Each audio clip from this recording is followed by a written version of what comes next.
Marcus Castellano never expected humiliation to taste like cold espresso. The black Amex that had opened doors across 3 continents sat rejected on a scratched counter in a Chicago diner, while a tired waitress with kind eyes slipped him a folded napkin. Inside, scrawled in hurried ink, "I'll cover it. Pay it forward." That simple act from a stranger working double shifts would unravel the carefully constructed walls of the most feared man on the South Side and set in motion a reckoning that would cost him everything he'd built and give him everything he'd lost. If you're listening to this story, don't forget to hit the like button, subscribe to the channel, and tell me in the comments what part of the world you're listening from. The November rain hammered against the windows of Castellanos on West Taylor Street, turning Little Italy's cobblestones into mirrors that reflected the neon signs in fractured reds and golds. Marcus Castellano sat in the private booth at the back of his restaurant, the one with the view of both entrances, and watched water stream down the glass like the city itself was weeping. He was 42 years old, and he owned Chicago's South Side in every way that mattered. Not on paper, never on paper, but in the silent understanding that flowed through back rooms and loading docks, through union halls and construction sites. His empire was built on concrete and fear, on loyalty purchased and enforced, on a reputation earned in blood 20 years ago, and maintained through calculated restraint ever since. Marcus cut into his osso buco with surgical precision, the meat falling from the bone exactly as it should. Everything in his world worked exactly as it should. The kitchen ran like clockwork, the books balanced to the penny. His soldiers knew their territories, his captains knew their limits, and his enemies knew better than to test either. "More wine, Mr. Castellano?"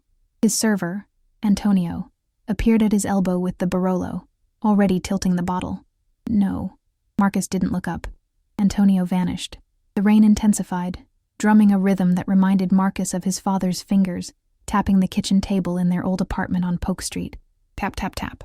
Waiting for Marcus's mother to explain why the rent was late again. Tap, tap, tap. The sound of disappointment that needed no words. His phone buzzed. A text from Vincent, his underboss. "Shipment clear. North Dock. No problems." Marcus typed back a single word. "Good." Across the restaurant, a young couple laughed over their pasta, oblivious to the fact that the man watching them from the shadows controlled the building they lived in, the company that employed the husband, the construction firm renovating their neighborhood. Marcus had learned long ago that true power was invisible. The moment people saw you pulling the strings, you'd already lost. His phone rang. Not the burner. His personal cell. The caller ID showed St. Catherine's Hospital. Marcus answered on the second ring. "Yes. Mr. Castellano, this is Nurse Reyes calling about your sister. I'm afraid Angela's had another episode. We've stabilized her, but Dr. Morrison wants to discuss adjusting her treatment plan. Can you come in tomorrow morning?" The osso buco turned to ash in his mouth. "What time?" 9 o'clock. "I'll be there."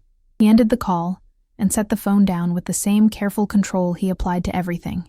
Angela, his baby sister, 40 years old, and trapped in a mind that had betrayed her at 19.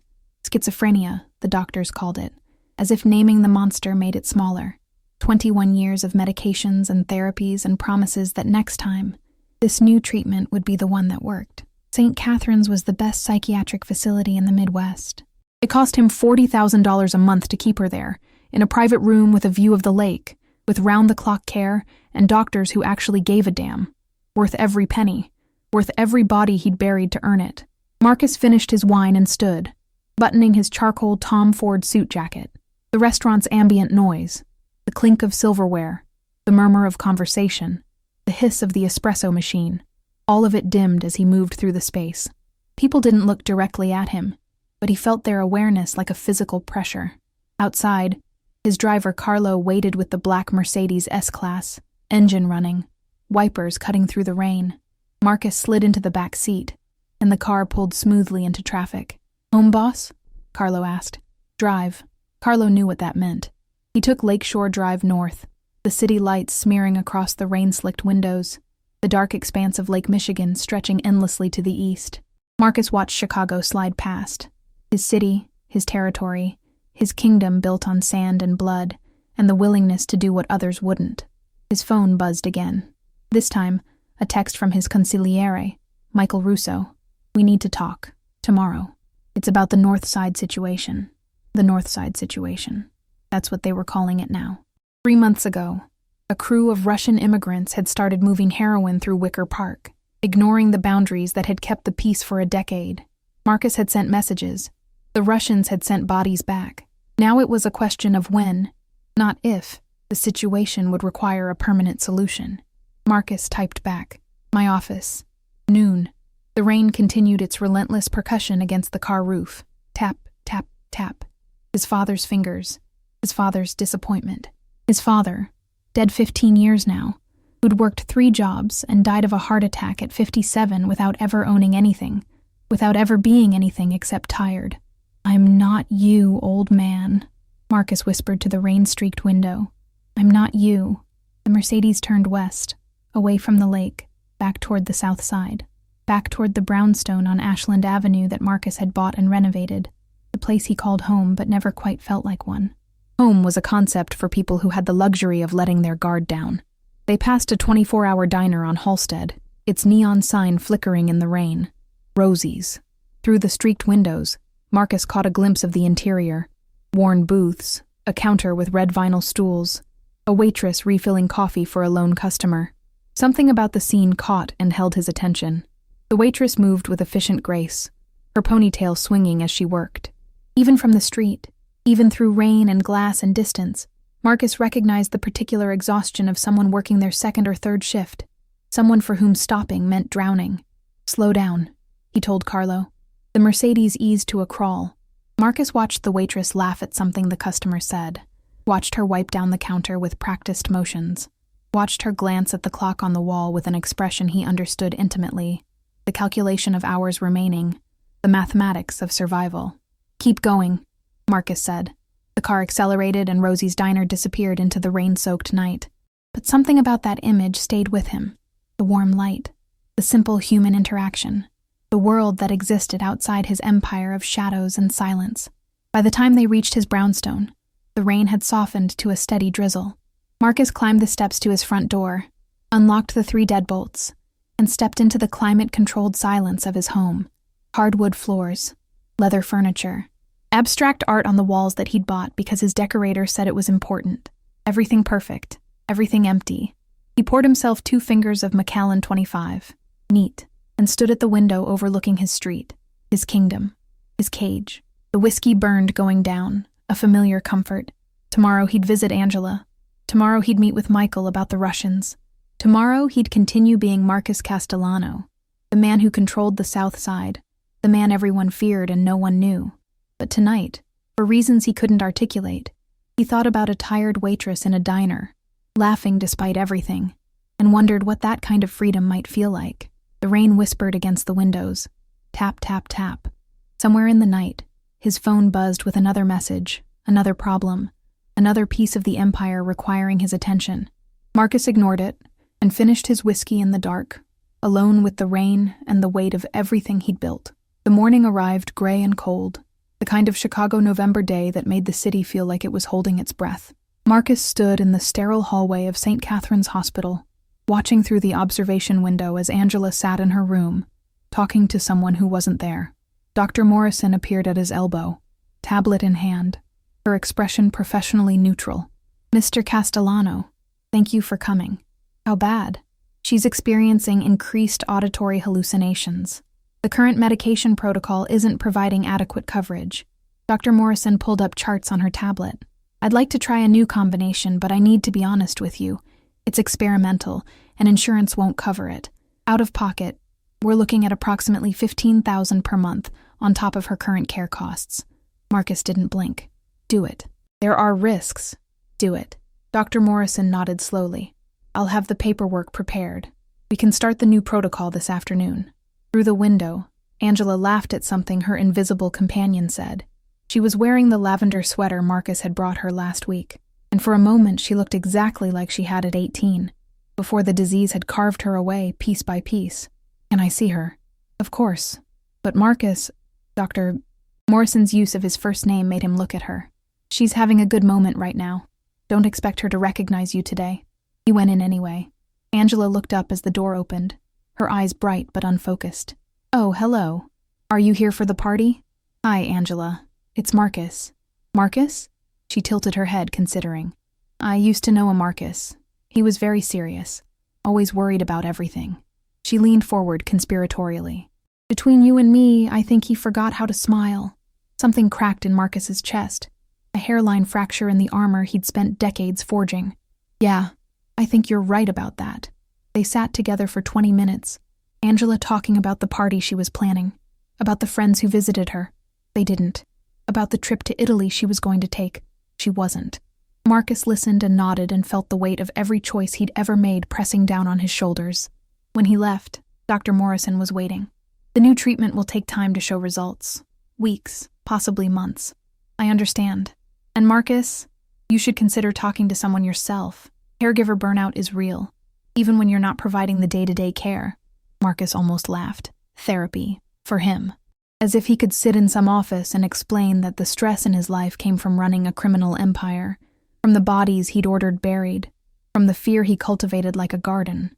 I'll think about it. He left the hospital and climbed into the Mercedes, where Carlo waited with the engine running. Office boss? Marcus checked his watch. 11:30. His meeting with Michael was at noon. Yeah, office. The drive took 20 minutes through traffic-clogged streets.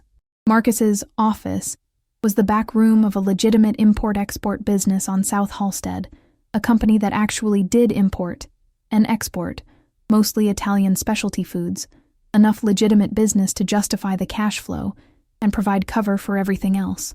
Michael Russo was already waiting when Marcus arrived, sitting in one of the leather chairs across from Marcus's desk, his silver hair perfectly styled, his suit immaculate. Michael had been Marcus's father's friend, had known Marcus since he was a kid running errands for the neighborhood crews. Now he was consigliere, the advisor, the voice of reason when Marcus's instincts ran hot. The Russians are expanding, Michael said without preamble. They've moved into Logan Square now. 3 of our collection points have been hit in the last week. Marcus settled into his chair. How much? 42,000. But it's not about the money, Marcus.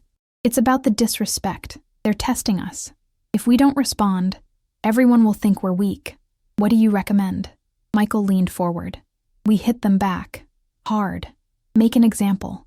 Remind everyone why they don't fuck with us. Marcus was quiet for a long moment, his fingers drumming on the desk. Tap, tap, tap. Who are they? What do you mean? The Russians. Who are they? Where did they come from? Michael frowned. Does it matter? They're competition. They're in our territory. It matters. Marcus stood and walked to the window overlooking the street. I want to know who I'm dealing with before I start a war. Marcus, we don't have time for Find out. Marcus's voice cut through the room like a blade.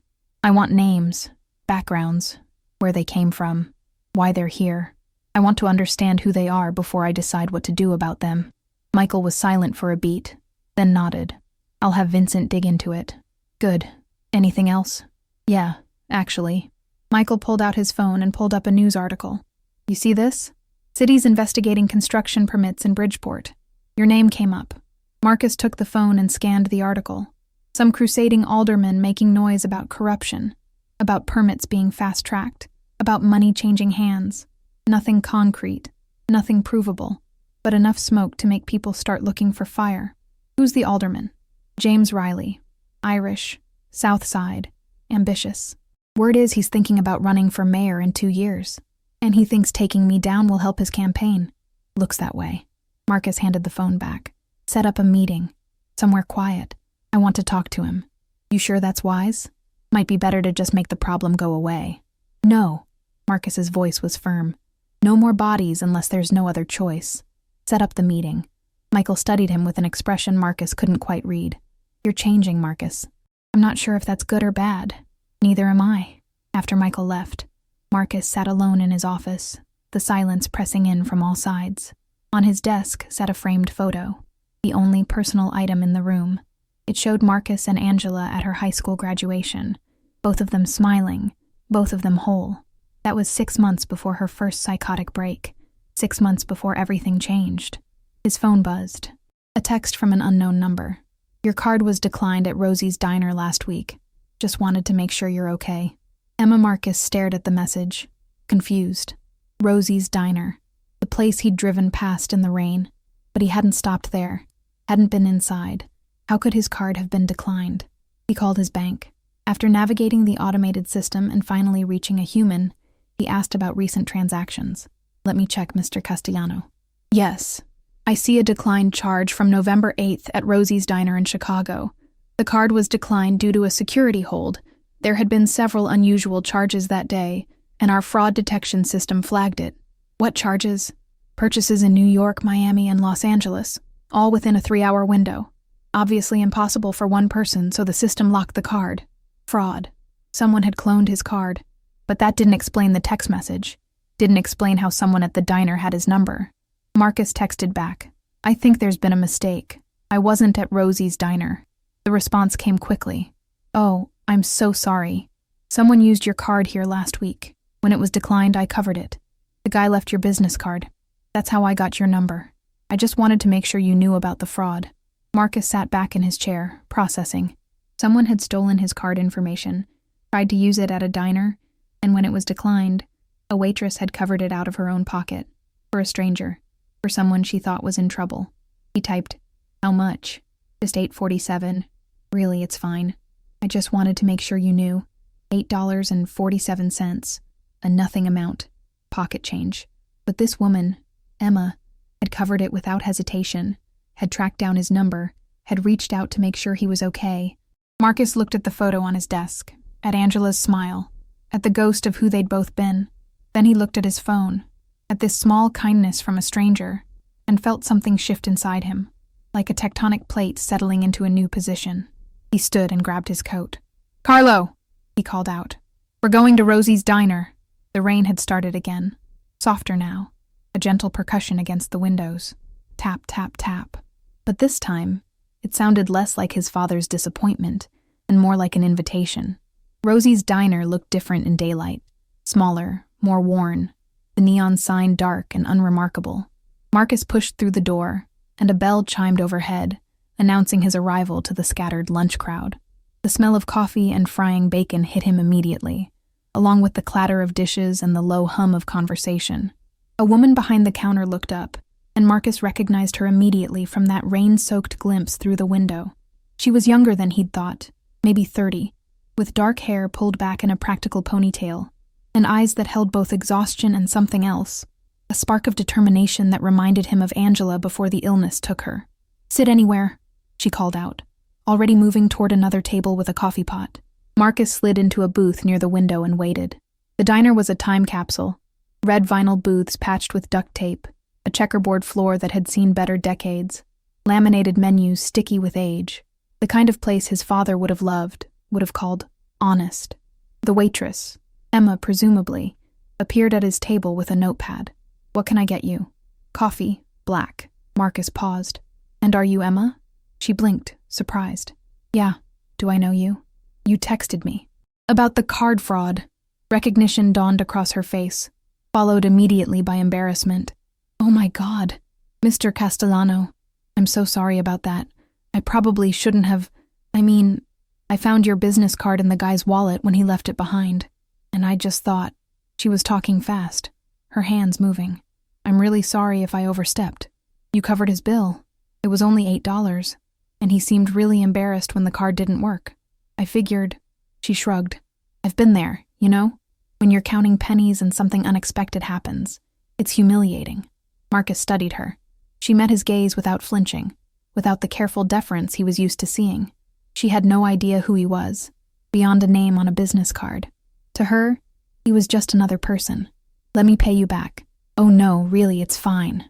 Marcus pulled out his wallet and placed a $100 bill on the table. For the bill, and for your trouble. Emma stared at the money like it might bite her. That's way too much. Consider it a tip. For what? Texting you? She laughed, a sound that was genuine and unguarded. Look, I appreciate it, but I didn't do it for a reward. I did it because it was the right thing to do. Something about the way she said it, the simple, uncomplicated morality of it, made Marcus feel like he was standing on unstable ground. When was the last time someone had done something for him without expecting something in return? When was the last time someone had looked at him and seen just a person, not an opportunity or a threat? At least let me buy you lunch, Marcus said, as a thank you. Emma glanced at the clock on the wall, then at the other customers. My shift ends in 20 minutes, but I really don't need. Please, The word surprised them both. Marcus Castellano didn't say please. He gave orders, made demands, expected compliance. But here, in this worn diner, with this woman who'd covered $8 for a stranger, he found himself asking. Emma's expression softened. Okay, 20 minutes. But you're not buying. We'll split it. She walked away before he could argue, and Marcus found himself smiling, an unfamiliar expression that felt strange on his face. He drank his coffee and watched the diner's ecosystem. A construction worker at the counter, reading the Sun-Times. 2 elderly women in a booth, sharing a piece of pie. A young mother trying to keep her toddler entertained while she ate. Normal people, living normal lives, completely unaware that the man in the corner booth controlled half the South Side. 20 minutes later, Emma emerged from the back room in jeans and a worn Northwestern sweatshirt. Her ponytail loosened into waves around her shoulders. She looked younger, more vulnerable, and Marcus felt a protective instinct rise in him that he usually reserved only for Angela. So, Emma said, sliding into the booth across from him, tell me about yourself, Mr. Castellano. Marcus, and there's not much to tell. Everyone has a story. She flagged down another waitress, an older woman with kind eyes who brought them menus. The business card said import-export. What do you import? Italian specialty foods mostly. Olive oil, pasta, wine. That sounds interesting. Do you travel a lot? Not as much as I used to. Marcus found himself relaxing into the conversation, into the normalcy of it. What about you? How long have you worked here? 3 years. I'm putting myself through nursing school at UIC. 2 more semesters and I'll have my RN. Pride colored her voice. It's been slow going. I can only take 2 classes at a time while working full-time, but I'll get there. Nursing. That's noble work. Emma shrugged. My mom was a nurse. She died when I was 16. Cancer. But she loved what she did. Loved helping people. I want to do the same. There was a story there, Marcus could tell. Loss and determination, and the kind of strength that came from surviving things that should have broken you. He recognized it because he'd lived it, albeit in a very different way. They ordered. Emma got a grilled cheese and tomato soup. Marcus got a burger. And talked. Really talked. In a way Marcus hadn't talked to anyone in years. Emma told him about her classes, about the patients she'd worked with during her clinical rotations, about her dream of specializing in pediatric oncology. Marcus found himself telling her about Angela, about the hospital, about the helpless feeling of watching someone you love disappear into their own mind. That must be so hard, Emma said softly.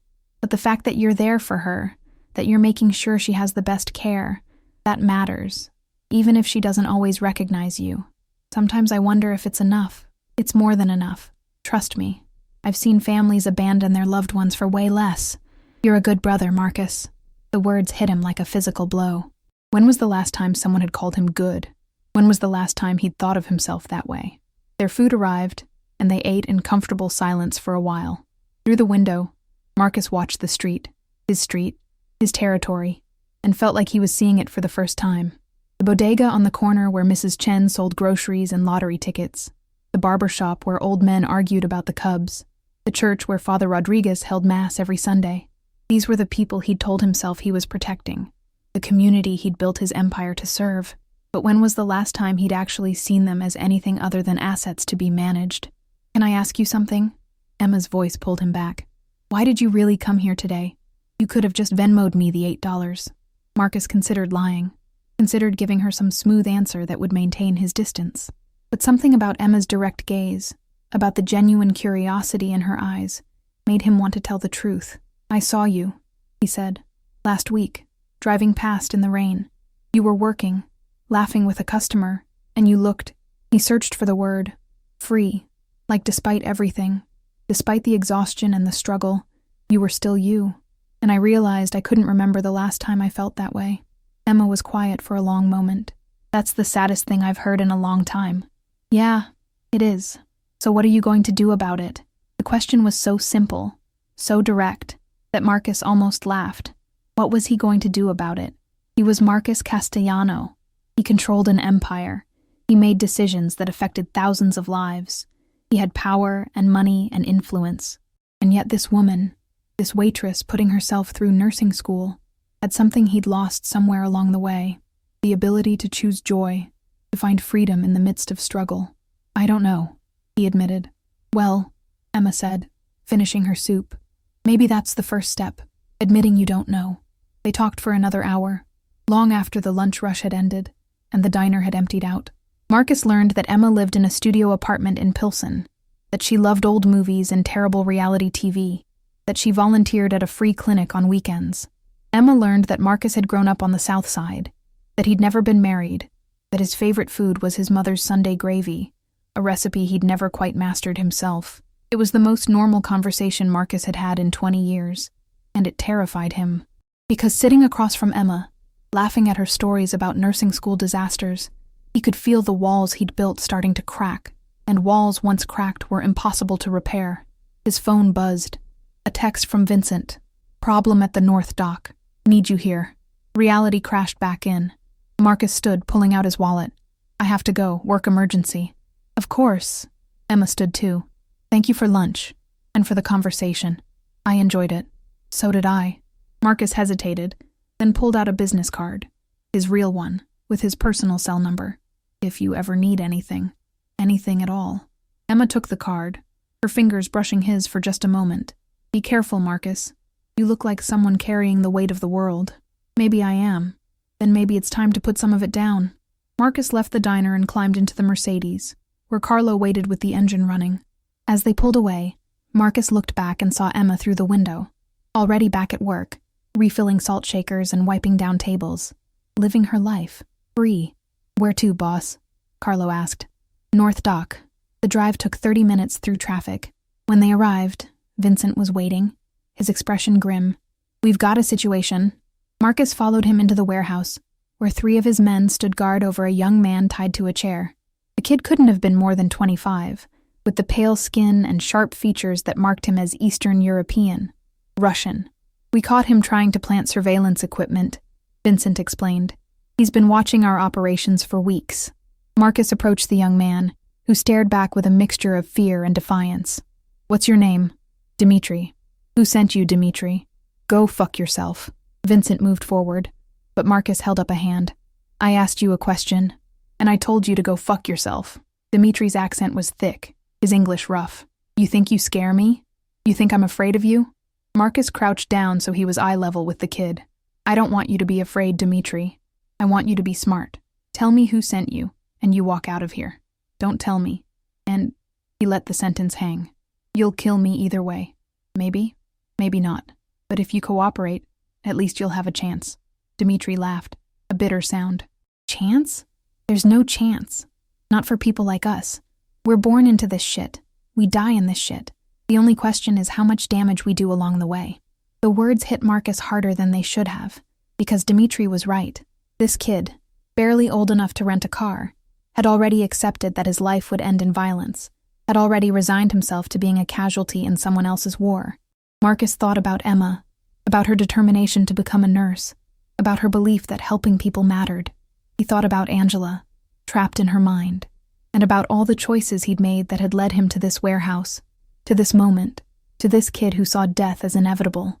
Vincent, Marcus said, standing. Cut him loose. Boss, cut him loose. Give him $500 and a bus ticket out of Chicago. Tell him if I ever see him again, the offer expires. Vincent stared at him like he'd grown a second head.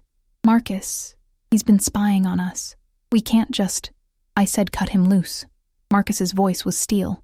And find out who sent him. I want to talk to whoever's running the Russian operation. Set up a meeting.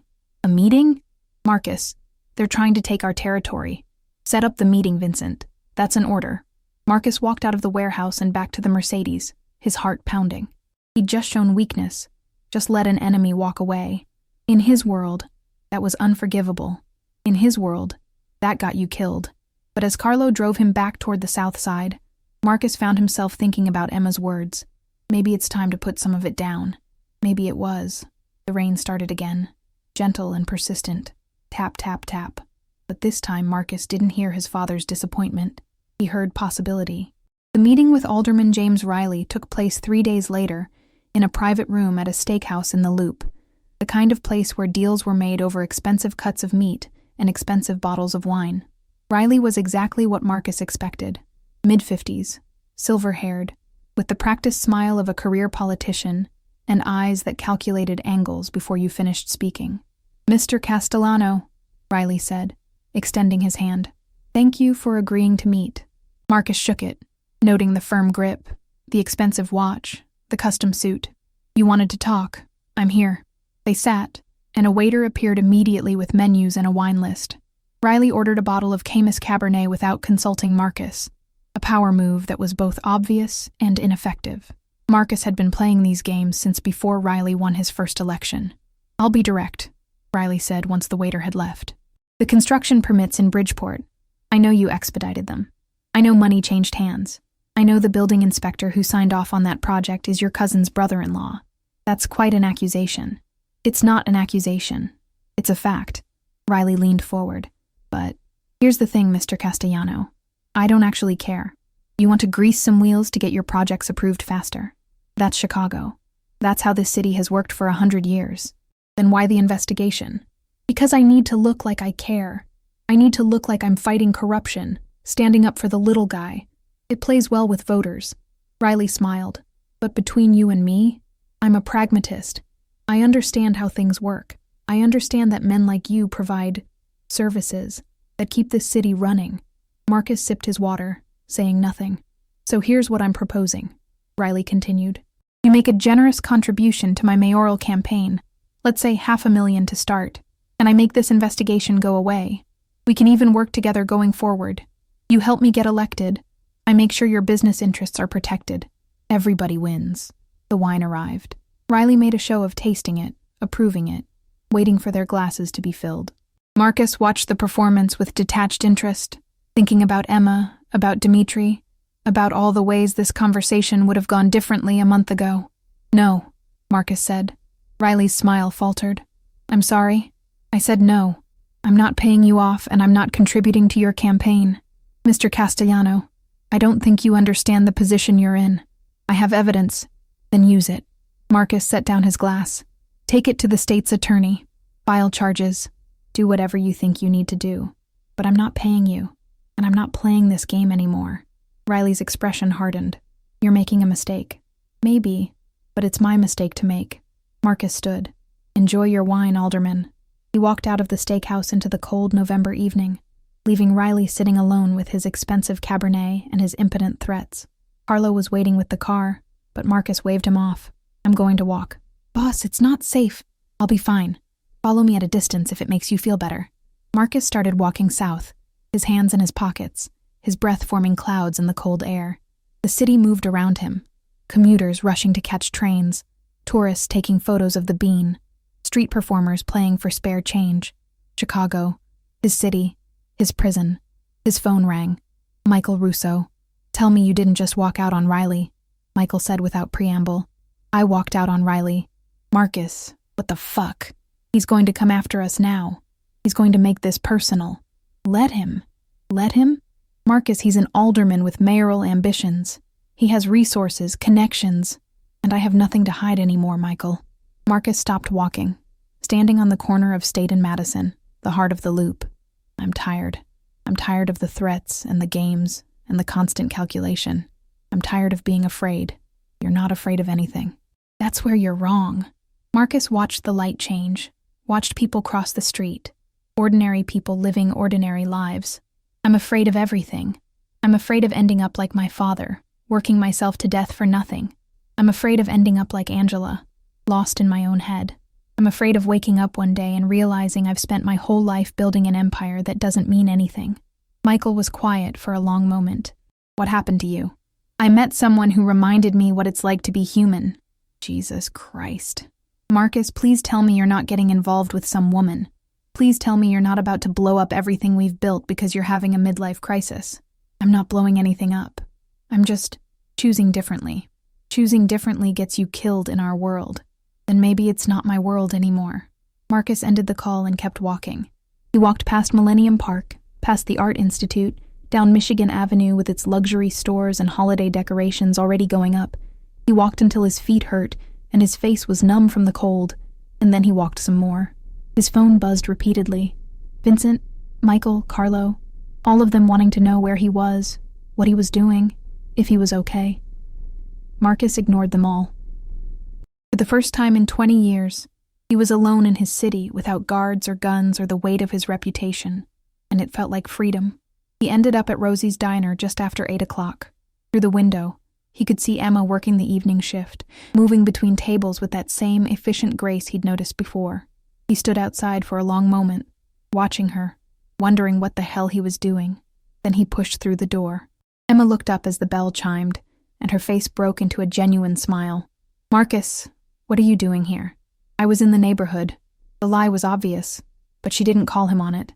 "Sit anywhere. I'll be right with you." Marcus took the same booth as before and waited. The diner was busier tonight. Working people grabbing dinner, a few students with laptops and textbooks spread across tables. The TV above the counter played the news on mute, images of the city flickering past. Emma appeared with a coffee pot. "You look like you've had a day. You could say that? Want to talk about it?" Marcus looked up at her, at this woman who barely knew him, who had no reason to care about his problems, and felt something break loose inside him. "I think I'm blowing up my life." Emma slid into the booth across from him, setting the coffee pot aside. "Okay, tell me." And he did. Not everything. He couldn't tell her everything, but enough. He told her about the pressure, about the expectations, about the feeling of being trapped in a life he'd built, but never chosen. He told her about Angela, about his father, about the weight of trying to be everything to everyone, and ending up being nothing to himself. Emma listened without interrupting, her dark eyes focused and present in a way that made Marcus feel seen for the first time in years. "Can I tell you something?" Emma said when he'd finished. "My mom, before she died, she told me that the bravest thing a person can do is choose to change. Not because change is easy, but because staying the same when you know it's killing you. That's the real cowardice. Your mom sounds like she was wise." She was. She was also terrified. The cancer was everywhere by the time they caught it, and she knew she was dying, and she was so scared, but she chose to face it with grace anyway. She chose to keep loving us, keep being present, even when it hurt. Emma's eyes were bright with unshed tears. "What I'm saying is, being scared doesn't make you weak, Marcus. Acting despite the fear, that's what makes you brave." Marcus reached across the table and took her hand, a gesture that surprised them both. "Thank you." "For what?" "For seeing me." They sat like that for a moment, hands clasped across the worn Formica table. Two people from completely different worlds finding unexpected connection in a diner on the south side of Chicago. Then Emma's expression changed, her eyes focusing on something over Marcus's shoulder. Oh no. Marcus turned to see 3 men entering the diner, and his blood went cold. He recognized them immediately. Russian crew, the same organization Dmitri belonged to. The leader, a man named Alexei Volkov, spotted Marcus and smiled, a predator's expression that promised violence. "Mr. Castellano," Alexei said, approaching the booth. "What a coincidence. We were just looking for you." Marcus stood slowly, positioning himself between Alexei and Emma. "This isn't the place, Volkov." "No? I think it's perfect place. Public. Witnesses. You can't do anything without making scene." Alexei's English was better than Dimitri's, his accent softer. "We need to talk about your man, Vincent. He's been making problems for us. Vincent works for me. If you have a problem with him, you take it up with me." "Oh, we will. But first," Alexei's eyes slid past Marcus to Emma. "First, you introduce us to your friend. Leave her out of this." "Why? She's pretty. Maybe she wants to come work for us. We pay better than this shithole diner." Emma stood, her face pale but her voice steady. "I think you gentlemen should leave." Alexei laughed. "She has spirit. I like that." What happened next occurred in the space of a heartbeat. Alexei reached for Emma, and Marcus moved without thinking, grabbing the Russian's wrist and twisting it back with enough force to make him cry out. The other 2 Russians moved forward, but Marcus was faster, using Alexei as a shield, his other hand finding the knife he always carried in his jacket pocket. "Everyone stop," Marcus said quietly, the knife pressed against Alexei's throat. "You're going to walk out of here. You're going to forget you saw me, and you're going to tell whoever sent you that I want a meeting. Tomorrow.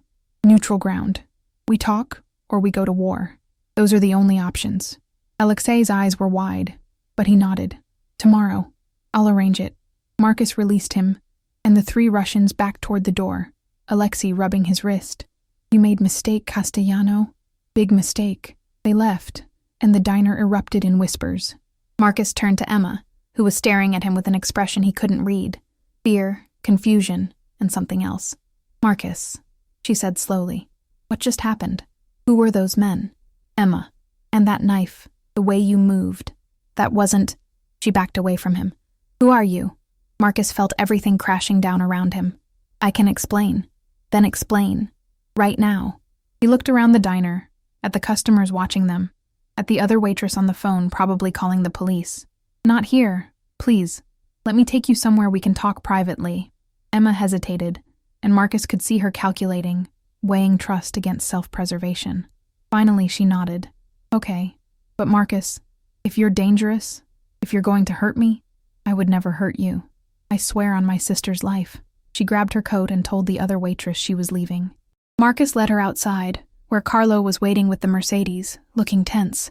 "Boss, we need to go. Those Russians—" "I know. Drive." They climbed into the back seat, and Carlo pulled into traffic. Emma sat as far from Marcus as possible, her arms wrapped around herself. Talk. So Marcus talked. He told her everything. Who he was, what he did, the empire he'd built, the choices he'd made. He told her about the violence and the fear and the power, about the lives he'd ruined and the people he'd hurt. He laid it all out, every ugly truth, watching her face close off with each revelation.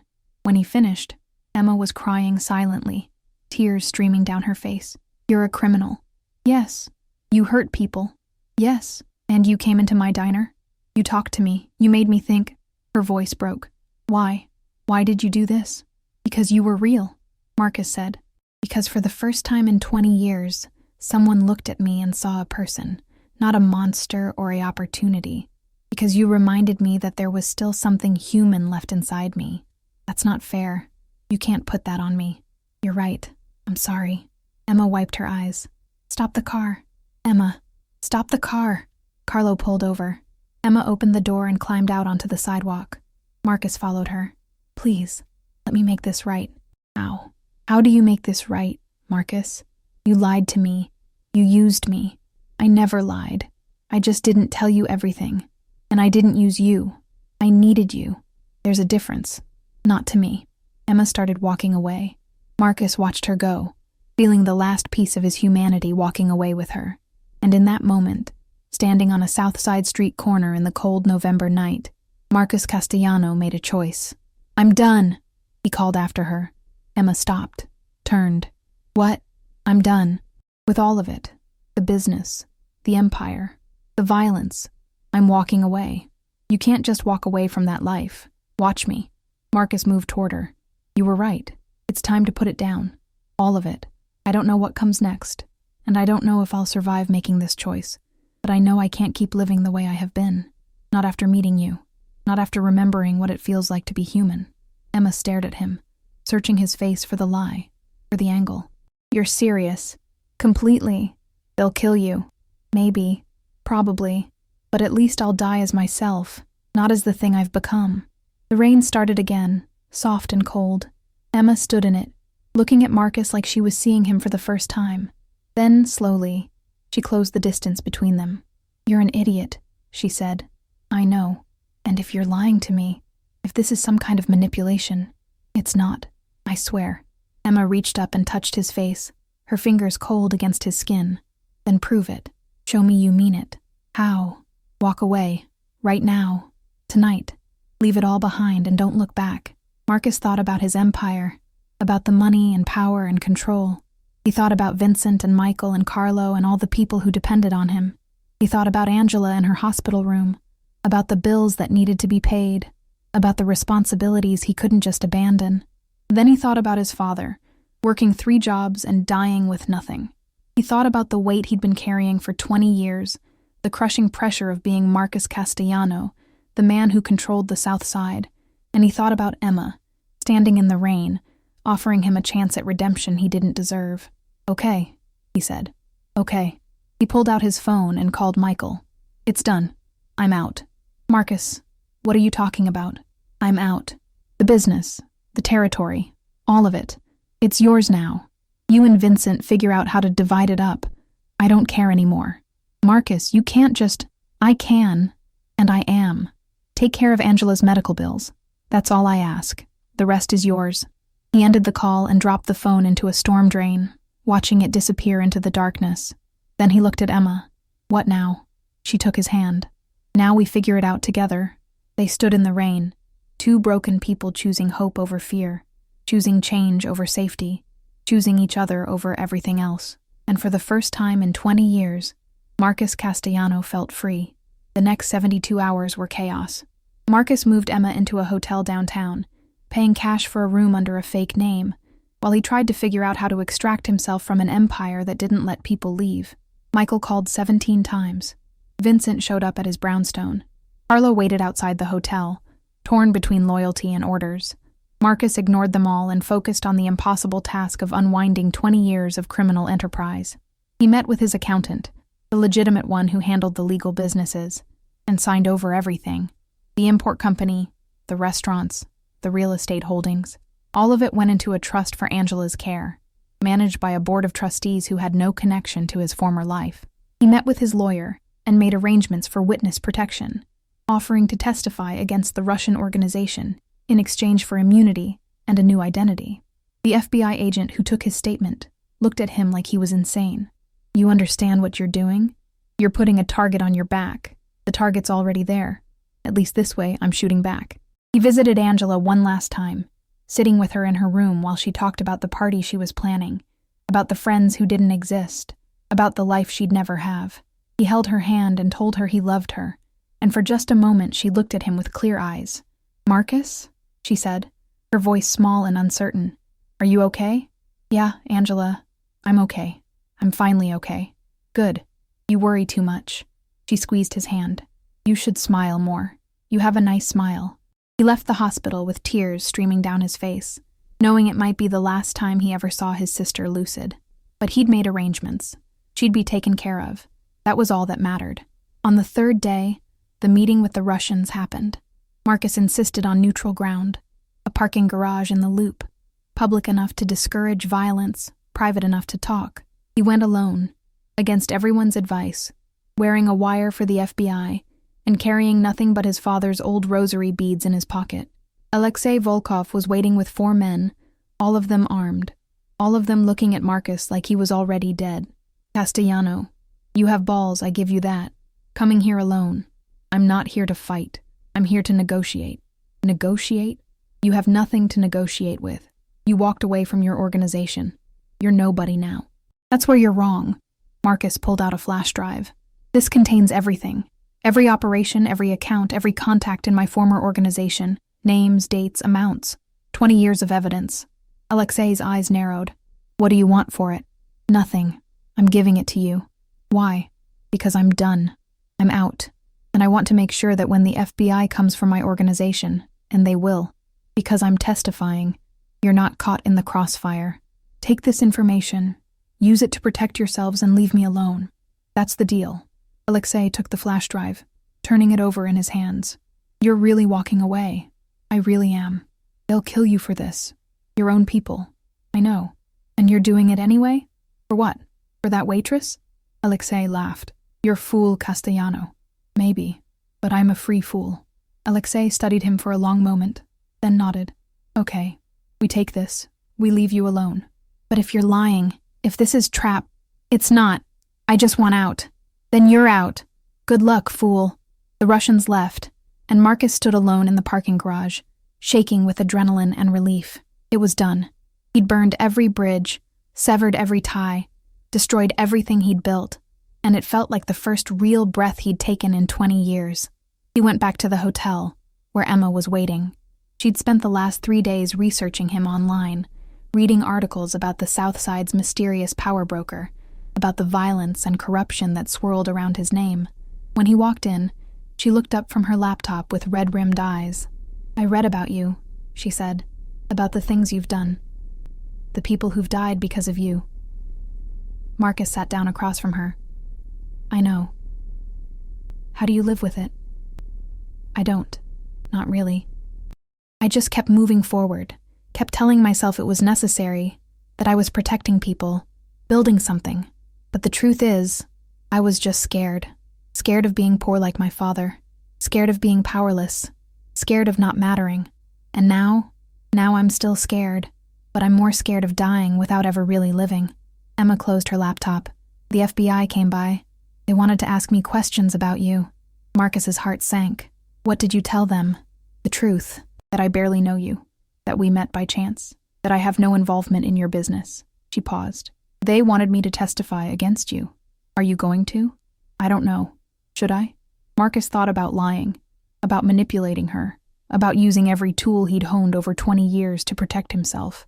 Then he thought about his father's rosary beads in his pocket, about Angela's clear eyes, about the choice he'd made to be human again. Yes, he said. If they ask you to testify, you should. Tell them everything you know. Don't protect me. Emma's eyes filled with tears. Why are you doing this? Because you deserve better than a man who asks you to lie for him. Because I want to earn your trust, not demand it. Because, his voice broke, because I'm falling in love with you, and I don't want to start whatever this is with more lies. She crossed the room and kissed him, and it was like coming home to a place he'd never been. They held each other in that anonymous hotel room, two people choosing each other despite every rational reason not to, and for a moment, the world outside didn't exist. But the world outside always exists. The knock on the door came at 3 a.m. Marcus woke instantly, his old instincts kicking in. Emma stirred beside him. What is it? Stay here. He went to the door and looked through the peephole. Vincent stood in the hallway, alone, his hands visible and empty. Marcus opened the door. You shouldn't be here, Marcus said. I know, but I had to warn you. Michael's putting together a crew. They're coming for you, Marcus. Tonight. Why are you telling me this? Vincent's expression was pained. Because you gave me everything. You pulled me off the streets when I was 17, gave me a job, taught me the business. I owe you my life, so I'm paying that debt now. Take your girl and run. Get out of Chicago. Don't tell anyone where you're going, not even me. Vincent, go. Now. You've got maybe an hour before they figure out where you are. Vincent left, and Marcus closed the door. Emma was already up, pulling on her clothes. We need to go. You heard? Enough. Come on. They grabbed what little they had and took the service elevator to the parking garage. Carlo was waiting with the Mercedes, engine running. Boss, Vincent called me. Where are we going? You're not coming, Carlo. This is where we part ways. The hell I'm not. I've been driving you for 12 years. I'm not stopping now. Marcus looked at his driver, this man who'd been loyal through everything, and felt a surge of gratitude. Okay, but after this, you're done. You get out, you start over. Understood? Understood. Now get in. They drove through the empty Chicago streets, heading west toward the interstate. Behind them, the city lights faded into darkness. Marcus held Emma's hand and watched his empire disappear in the rearview mirror. Where are we going? Emma asked. I don't know. Somewhere small, somewhere quiet, somewhere I can be nobody. That sounds perfect. They drove through the night, leaving Chicago behind, leaving everything behind. And as the sun rose over the Indiana farmland, painting the sky in shades of gold and pink, Marcus Castellano allowed himself to hope.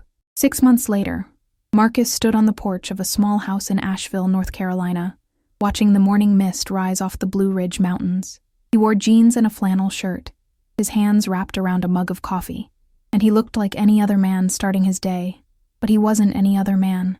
He was Marcus Castellano, former crime boss, current witness in the biggest RICO case in Chicago's history, and somehow, impossibly, a free man. The trial had lasted 3 months. Marcus had testified for 2 weeks, laying out every detail of his organization's operations, naming names, providing evidence. Michael Russo got 25 years. Vincent got 15 with a chance at parole. Dozens of others went down with them. The Russian organization was dismantled. Alderman Riley was indicted on corruption charges, and Marcus walked away with immunity, a new identity, and a chance to start over. Emma came out onto the porch, handing him a plate of scrambled eggs. You're up early. Couldn't sleep. Too much on my mind. Angela? Yeah. The hardest part of leaving had been Angela. Marcus couldn't visit her anymore, couldn't call, couldn't have any contact without risking his new identity. But he'd set up the trust, ensured she'd have the best care for the rest of her life, and arranged for a social worker to send him quarterly updates through an encrypted channel. The last update had been cautiously optimistic. The new medication protocol was working, and Angela was having more lucid days. It wasn't enough. It would never be enough. but it was all he could do. "She's okay," Emma said, reading his mind. "She's safe, she's cared for, and she knows you love her. That's what matters." Marcus pulled Emma close, breathing in the scent of her shampoo, feeling the solid warmth of her presence. "How did I get so lucky? You made a choice. You chose to change." "That's not luck. That's courage." They ate breakfast together on the porch, watching the mountains emerge from the mist. Marcus had a job now, working construction for a local company. It was hard physical labor, the kind that left him exhausted at the end of the day, and he loved it. No decisions about life and death, no calculations about territory and power, just wood and nails, and the satisfaction of building something real. Emma had transferred to a nursing program at UNC Asheville and was thriving. She'd graduate in December and already had a job lined up at the local children's hospital. She talked about her classes and her patients with the same passion Marcus remembered from that first conversation in the diner, and listening to her made him believe that good things were still possible. After breakfast, Marcus drove to work in the used pickup truck he'd bought with cash. The construction site was a new elementary school on the edge of town, and Marcus was part of the crew building the playground. He spent the morning measuring and cutting lumber, working alongside men who knew him only as Mike Sullivan, a guy from up north who'd moved south for a fresh start. During lunch break, one of his coworkers, a man named Tommy, sat down next to him. "Hey Mike, you going to the barbecue on Saturday? My wife's making her famous pulled pork." "Yeah, I'll be there." "Emma's bringing her potato salad." "Great. And hey, thanks for helping my kid with his math homework last week. His grades are already improving." "No problem. Happy to help." This was his life now. Barbecues and homework help, and small kindnesses exchanged between neighbors. It was so far from the world he'd left behind that sometimes Marcus felt like he was living someone else's life. But then Emma would smile at him, or the mountains would catch the light just right, or he'd see something he'd built with his own hands, and he'd remember, this was real, this was his. After work, Marcus stopped by the grocery store to pick up ingredients for dinner. As he was loading bags into his truck, his phone rang. The secure phone the FBI had given him for emergencies. His heart rate spiked. "Hello? Mr. Sullivan. This is Agent Morrison. I wanted to give you a heads up. Michael Russo's appeal was denied. He's going to serve his full sentence." Marcus leaned against his truck, processing. "Okay. Thank you for letting me know. There's something else. We've received credible threats against you. Nothing imminent, but we think some of Russo's associates are still looking for you. We can move you again if you want." "No. I'm staying here. Mr. Sullivan, I'm staying. I'm not running anymore." Agent Morrison sighed. "All right, but be careful. Keep your head down, stay alert, and call me if anything feels off." Marcus ended the call and stood in the grocery store parking lot, watching ordinary people go about their ordinary lives. He could run again, disappear into another identity, spend the rest of his life looking over his shoulder, or he could stay, build a life, and trust that the choices he'd made mattered. He chose to stay. That evening, he and Emma cooked dinner together in their small kitchen, moving around each other with the comfortable familiarity of people who'd learned each other's rhythms. They ate on the porch as the sun set, painting the mountains in shades of purple and gold. "Agent Morrison called," Marcus said. "There are still people looking for me." Emma set down her fork. "Do we need to leave?" I told him no. "I'm tired of running, Emma. I want to stay here. I want to build a life with you. But I understand if that's too much risk." "Stop." Emma reached across the table and took his hand. "I'm not going anywhere. We're in this together, whatever comes." Marcus felt his throat tighten. "I don't deserve you." "Probably not, but you're stuck with me anyway." They finished dinner as the stars emerged, bright and clear in the mountain sky. Later, lying in bed with Emma asleep beside him, Marcus thought about the journey that had brought him here, the empire he'd built and destroyed, the people he'd hurt, and the people he'd saved, the choice he'd made in a diner parking lot in the rain, to be human again, to be free. It hadn't been easy. It had cost him everything. His power, his money, his identity, his sister. But lying there in the darkness, listening to Emma breathe, feeling the peace of a life lived honestly, Marcus knew he'd made the right choice. His phone buzzed with a text. "Unknown number. I know where you are." Marcus's blood went cold. He sat up, reaching for the phone, when another text came through. "But I'm not coming for you. You let me go. I'm returning the favor. Good luck, Castellano." Dimitri Marcus stared at the messages, then deleted them and turned off the phone. Some debts, it seemed, were repaid in unexpected ways. He lay back down, pulling Emma close. She murmured in her sleep and settled against him. Outside, the mountains stood silent and eternal, and somewhere in the distance, a train whistle echoed through the valley.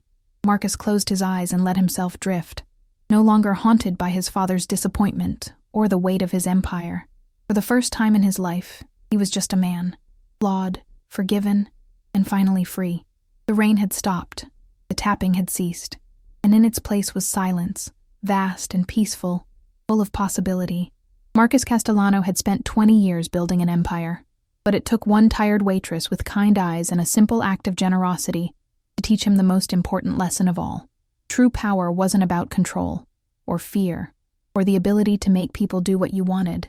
True power was the courage to choose who you wanted to be, and the strength to become that person, no matter the cost.